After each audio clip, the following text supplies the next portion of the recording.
एक समय की बात है जब सारे भारत देश में गहरी आंधी चल रही थी।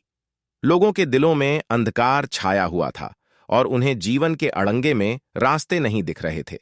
इस अंधकार के बीच एक नगर था जिसका नाम निराशा नगर था। यहां का वातावरण अत्यंत निराशाजनक था। लोग एक दूसरे के साथ झगड़े करते रहते थे और उनके दिलों में सिर्फ दुख ही दुख था। इस निराशा नगर में एक गरीब लड़का था जिसका नाम सुनील था। सुनील का सपना था कि वह अपने परिवार का सहारा बने और उन्हें आर्थिक सुख से भरपूर जीवन प्रदान करे।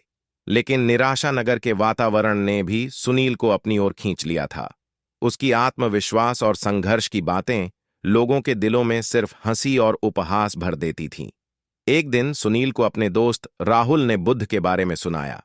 राहुल ने कहा, सुनील, तूने कभी बुद्ध के बारे में सुना है? वह एक महान संत थे जिन्होंने सभी कठिनाइयों का सामना किया और अपने ज्ञान के माध्यम से लोगों को प्रेरित किया। सुनील ने राहुल की बातें सुनकर अचानक सोचा, क्या बुद्ध के ज्ञान से मुझे भी कुछ सीखने को मिल सकता है? उसने तुरंत निर्णय लिया कि वह बुद्ध के ज्ञान को जानने के लिए यात्रा पर निकलेगा। सुनील ने अपने परिवार को अपनी यात्रा के बारे में बताया, लेकिन उनके परिवार वालों ने उसे मजाक में लिया और कहा, तू निराशा नगर का ही है, यहां से निकलने का क्या फायदा है? बुद्ध के ज्ञान के बारे में सपने देखना बेकार है। लेकिन सुनील ने हिम्मत नहीं हारी। उसने अपने सपने की प्रारंभिक चरण में ही यात्रा का निर्धारण कर लिया। वह निराशा नगर से निकलकर बुद्ध के पवित्र स्थानों की यात्रा करने लगा। पहले दिन सुनील ने एक गांव में ठहराव लिया। गांव के लोगों ने उसे अच्छा स्वागत किया और उसे भोजन की व्यवस्था की। रात के समय उसने गांव के वृद्धों से सुना कि कैसे वे बुद्ध के शिक्षाओं को अपने जीवन में लागू करते थे। सुनील ने उनसे उनके अनुभवों के बारे में और भी विस्तार से जाना। दूसरे दिन सुनील ने अपनी यात्रा जारी रखी और बुद्ध के ज्ञान को ढूंढते रहे। वह अनेक लोगों से मिला और उनसे बुद्ध के विचारों के बारे में सीखा। उसकी यात्रा में अगला स्थान एक आश्रम था जहां बुद्ध के अनुयायी ध्यान और तपस्या में लगे रहते थे। आश्रम में सुनील को एक पुराना साधु मिला जिन्होंने बुद्ध के बारे में उसे बहुत कुछ सिखाया। साधु ने कहा, बुद्ध का ज्ञान हमें यह सिखाता है कि सच्ची सुख संगीत में नहीं, वर्तमान क्षण में है। हमें अपने अंतर द्वंद्वों को परिग्रह और त्याग के माध्यम से पहचानना सीखना चाहिए।